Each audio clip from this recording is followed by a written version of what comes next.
పూర్ణ మానవుడిగా చనిపోయాడు, దైవ కుమారుడిగా చనిపోయాడు. మరి నీవు నేను చనిపోయాం. అసలు మన ప్రతిష్ఠిత ఎలా ఉంది? అక్కడ రాయబడిన మాట గమనిద్దాం. చూడండి, అక్కడ ఏం రాయబడిందంటే, మనోపూర్వకముగా అర్పించు ప్రతి మనుషుని యొద్ద దాని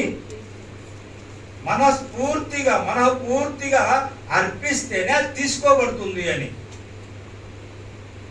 నువ్వు ఇచ్చే కానుకలు కూడా మనస్ఫూర్తిగా ఉండాలి. ఏదో ఇస్తున్నావు దేవునికి అనేది, నీ ఆరాధన కూడా మనస్ఫూర్తిగా ఉండాలి. సగమే ఇక్కడ, సగం చోట లోకంలో మన మనసులో ఎన్నెన్నో తొలుస్తూ ఉంటాయి ఆలోచన. ఒకసారి చూద్దాం, దయచేసి 35వ అధ్యాయం నిర్గమాకాండం చూస్తామా, 29వ వచనం. నిర్గమాకాండం యెహోవా ఆజ్ఞాపించిన పనులన్నిటి కొరకు దేవుడు నీకేం ఆజ్ఞాపించాడో, నేనే పనికి పిలిచాడో పిలిచిన పనికి చేయండి, అప్పగించిన పని చేయండి. దేవుని సేవకుడు దైవజీవుడు ఏం అప్పగిస్తాడో చేయండి. అది చేయం, దేవుడు చెప్పిన పని చేయం.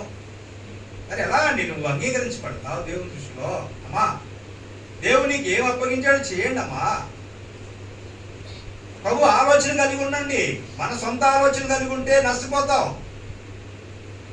దేవుడు చెప్పిన ఆలోచన లేకుండా ఉంటే మన ఇష్ట ప్రకారం జీవిస్తే ప్రభువుకి అది ప్రతిష్టార్పణ కాదు అనేది గ్రహించాలి. తర్వాత ఏం రాయబడిందో చూడండి, ఇక్కడ చదువుతున్నాం మనం. మొదటి వచనం 20 వచనం కాకుండా 29 వచనం. మోషే చేయవలనని యెహోవా ఆజ్ఞాపించిన పనులన్నిటి కొరకు ఇశ్రాయేలులో పురుషులేమి స్త్రీలేమి తెచ్చుటకు ఎవరి హృదయంలో వారిని ప్రేరేపించను వారందరూ ఎలా తీసుకురావాలి? మనఃపూర్వకంగా యెహోవాకు అర్పణములను తెచ్చిది. ఎలా తెచ్చారండి? మనఃపూర్వకముగా యెహోవాకు అర్పణములు తెచ్చిది. 36వ అధ్యాయం, అదే నిర్గమాకాండం 3వ వచనం.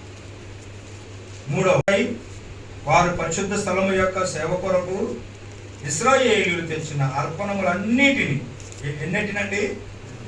కొన్ని కాదు, అన్నిటినీ తర్వాత మోషే యొద్ద నుండి తీసుకొనిరి. అంటే ఎక్కువ అయిపోవడం వలన ప్రతి అర్పణ మోషే దగ్గర తీసుకొచ్చారు.